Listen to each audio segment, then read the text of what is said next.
When Moshe Rabbeinu went up on the mountain to receive the Torah, the angels were very unsatisfied with the fact that the Torah is given to human beings. Hashem told Moshe Rabbeinu, explain to the angels why you deserve to receive the Torah. After a long explanation, not only did they agree, they all blessed him and gave him presents.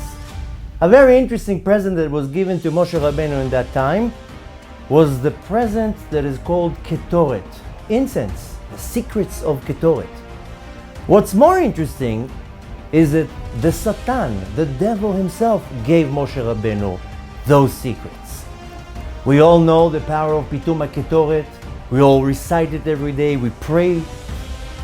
But one big question that was very deep and was never answered is how come, if that present is so precious, how come didn't God give it to Moshe Rabbeinu? And it had to come dafka from the Satan. My name is Aurora.